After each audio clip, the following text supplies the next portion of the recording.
Ladies and gentlemen, I'm proud to be able to present Mr.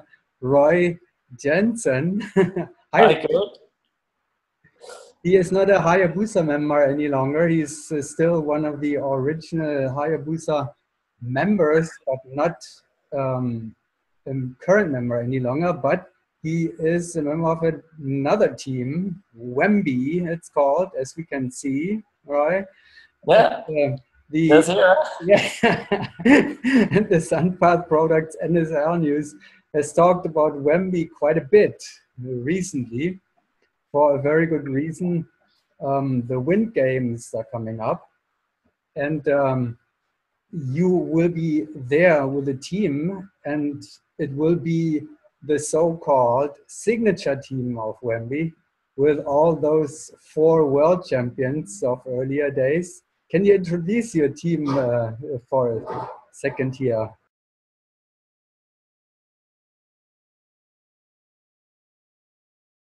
Yes, yes, of course, my teammates. So I'm flying right now the inside center slot. So I changed from 13 years on the tail to inside center. So I have Guillaume Bernier. He's now my peace partner. He's flying the tail slot. Then we got Julien Degen. So he's flying now outside center. And then the brother from Guillaume, Mathieu Bernier, he's flying on the point. So actually the 3 guys, they kept their original slots where they won the World Championship with in 2010. And how does it feel to be the driving engine now of a team? You used to follow Mr. David Grout at the end, right? And now you are the engine by yourself. How does that feel?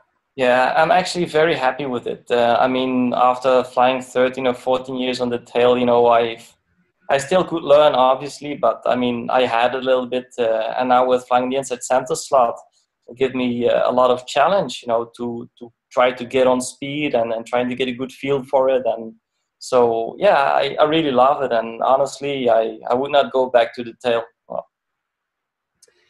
you are also a Frenchman now. Bonjour, monsieur.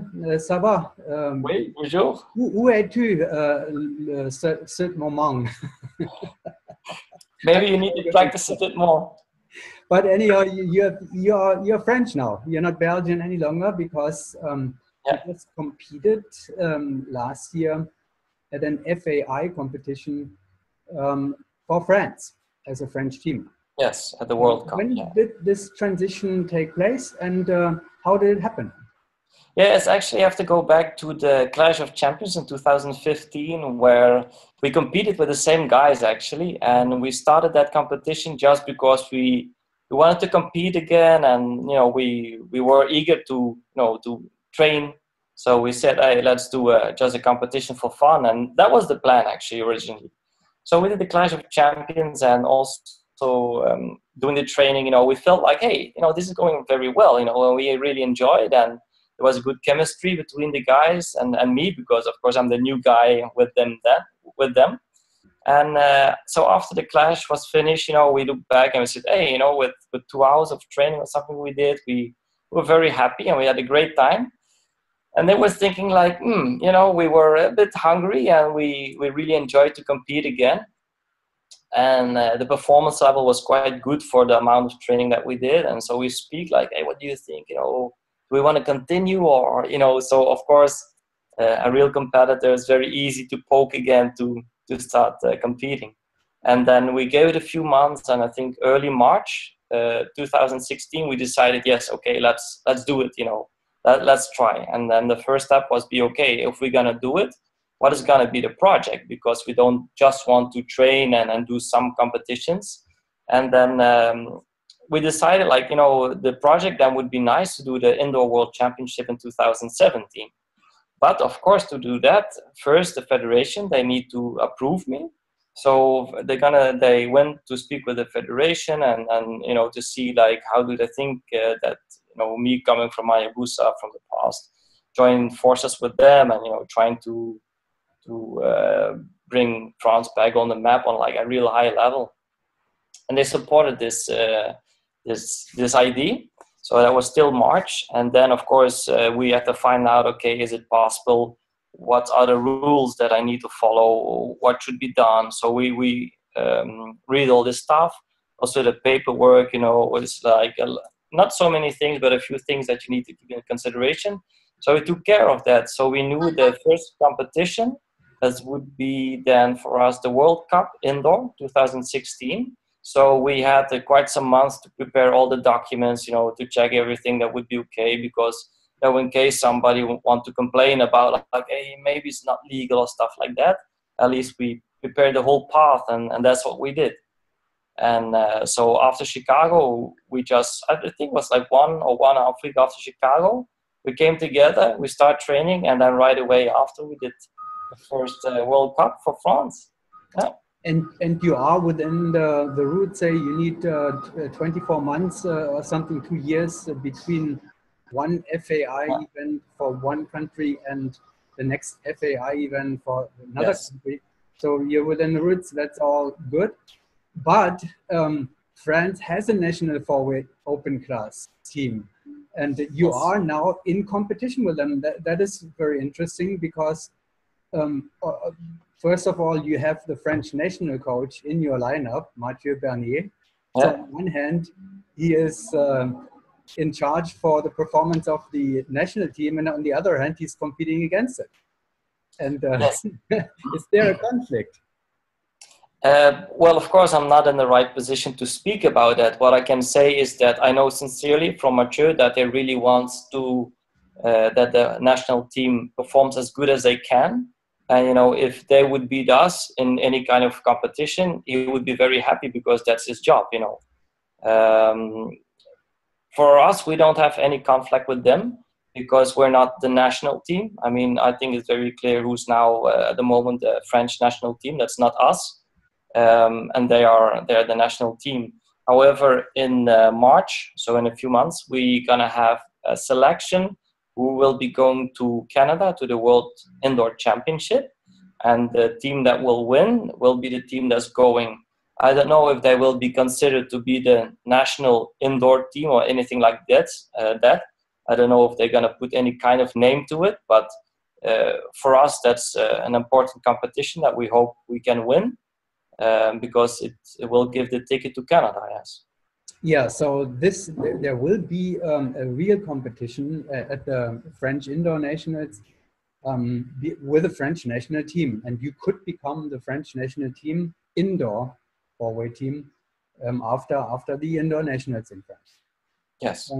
That is interesting. So that is one part of the competition, but then there's another big part of that competition, which is maybe even on a higher agenda, and that is the next confrontation between NMP PCH Hayabusa and Wemby, Wemby's signature lineup.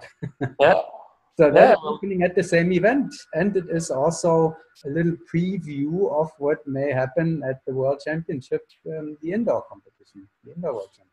Yes, I mean, all of us were looking very much forward because at the end of the day, we hope to win the French Nationals, which will give us a ticket to Canada. And if we go to Canada, even if we have little training, until that time, we still hope to do the best. And we just look up, we don't look backwards. And the team that's clearly on the top is Hayabusa at the moment. So, I mean, the more we can compete against them, the better. And I think it's also good for the guys. So it's yeah, absolutely, and we'll see that more often. It begins actually. This kind of duel begins already at the Wind Games, right? Beginning of February, Hayabusa and Wemby, and the French. I guess the French Open Class team will be there. So the serious preview of the French Indoor Nationals, which is the qualification event, and the second showdown between Hayabusa and Wemby. And then I guess we see you again at the World Challenge in Bedford. Yes, correct. So we're going to have 3 meets where we're going to be competing against the guys, against Hayabusa. I mean, I think it's great. And let's see what happens. Yeah, what's more exciting for you? I mean, the competition to become the French national forward team, indoor team, or the competition with Hayabusa? Well, honestly, of course, fighting against Hayabusa is probably going to be a bigger challenge than, I mean, with all respect, of course, than the French Open team. just because they are the current world champions, and we want to measure ourselves with the best. So we only look up, and I think Hayabusa sets the standard. So that's what we're now trying to do, try to beat with this lineup. I'm now on the other side, so but yeah. You scared them already at the World Cup. That was a pretty close competition already. And I guess it will. I guess they probably are. I think they are alert now. After the World Cup, they probably realize, well, maybe we have to train a little bit more for indoor competition. So I don't know. What's your impression? Well, I don't think they will be scared, but I do agree that I think they had like a kind of maybe wake up call, if I can use this word. I'm not sure how strong they expected us to be at the World Cup, because probably they also knew we just trained like 1.5 hours before, plus 1 hour just before the meet, so that made it 2.5. I don't know. For sure, I know the guys, of course, well, and I think they would like to make a statement and win games. So I guess they will be training serious and preparing themselves very well to don't finish again with a 4-point difference. I think they would like to make at least a minimum of 10 points or more. So I think they're really gonna prep well, and for sure the guys gonna fight hard, because if you're current world champion, you don't want to win by just 4 points. And I think they would be glad to win at all. Because I think if you go back to to the past, and you look last time, even when I was still with Hayabusa, the last time that we won a competition, well, just by 4 points, I don't remember. It's very, very long time ago. Well, I remember that at least in I mean, the toughest one that I remember is with airspeed in Dubai by 1 point. Yeah, but that was outdoor. That was outdoor, but outdoor, indoor. Close competition is close competition. But it would be close, and it's exciting for everybody to see, and it's good for the sport, no matter what. And we are all excited that this is coming up for all of us, and we will see that. First win games, then I will be the Sunpath Products NSL news will be in Wembley. Yeah, look forward to that, and then in Bedford, of course. So we'll be able to witness all that. How is the? Give us just a quick. I mean, I wanted to talk to you, Roy. You know that because you are obviously in a very special situation. You have been world champion with that team, and you're on your way trying to become a world champion with the other team. Doesn't happen very often. I have to look back into the archives if it has ever happened that somebody was a world champion. And people have been in one national team and then another national team for another country. That has happened before. I don't know if anybody has been a world champion for one country and then a world champion for another country. Do you know somebody out of the hand? I don't think so. And I mean, this was of course not planned. It just happened with a coincidence. It came together like this. But no, I don't know anybody that has been world champion twice for different countries. Yeah, I think that's a very special situation, and that gives us even more reason to listen to you very carefully, because only you know the difference between now the Belgian, the Hayabusa style, and the French style. Both are on the right-hand pattern, so you're lucky with that, I guess, that you don't have. Yeah, it helps. That would be a challenge, I guess. Yeah. If you would join airspeed, that would be more difficult, I guess. I mean, already, switching to the NSL center slot is already a challenge to compete at the highest level possible, So, but again, I'm very eager to learn the slot, and I trying to watch a lot also from other inside centers to see how they fly, and trying to get as much information as I can to improve. So, but yes, it's a very different team in many ways, and yes, I think what everybody can see is that the style, and right now I'm speaking about the style from the past, let's say until 2012. The French style is clearly a different way of flying than, for example, Hayabusa style or the old airspeed style from the past.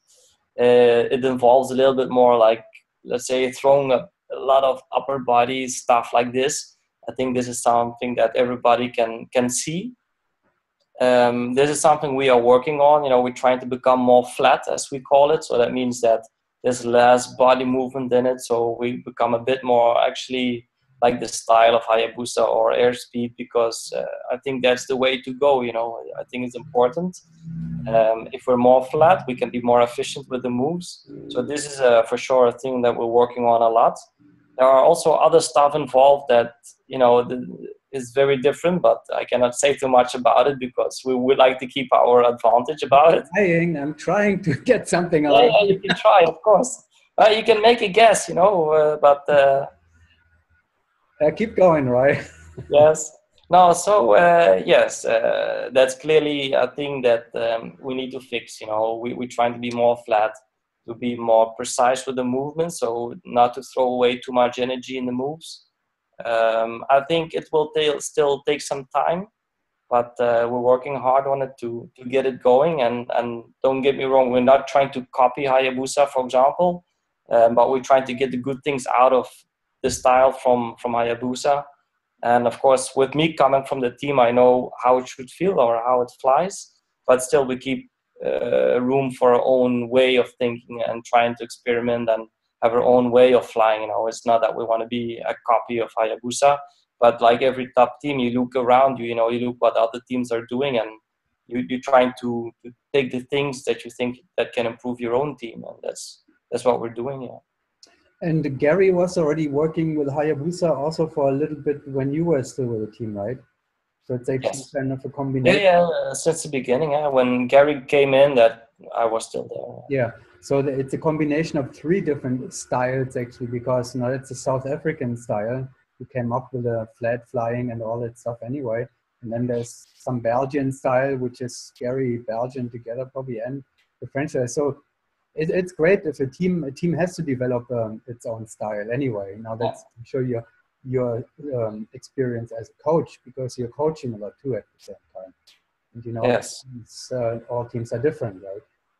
Yeah, I think because now I'm a full-time coach and flying with Wimby team, it gives me a lot of new insights from different way of thinking and approaching the jumps or block techniques, stuff like this.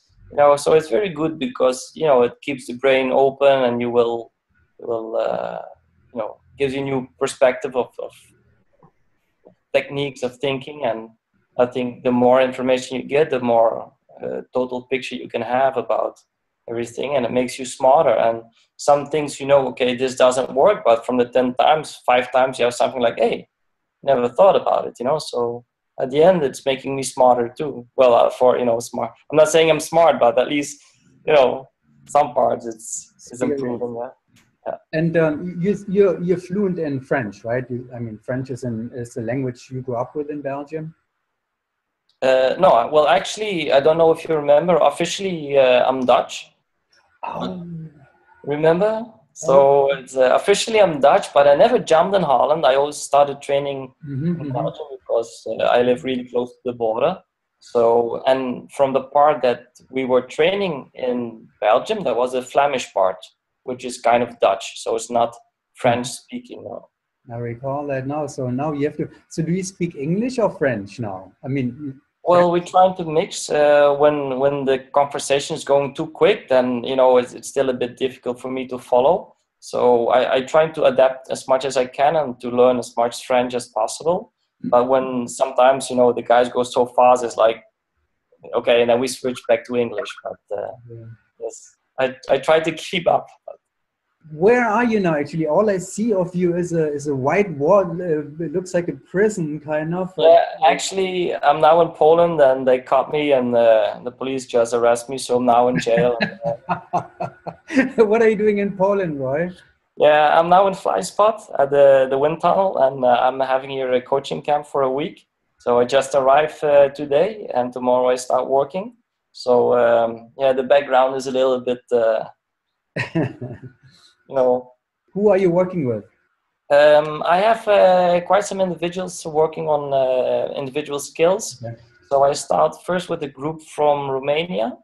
Then I have some Polish people. Let me check because I have the papers somewhere. But it's a mixed kind of group. Okay. So it's like people that alternate, and they keep me busy here. And then you will be on your way to Spain. It's not too far away, like 2 weeks or so, less than 2 weeks from here.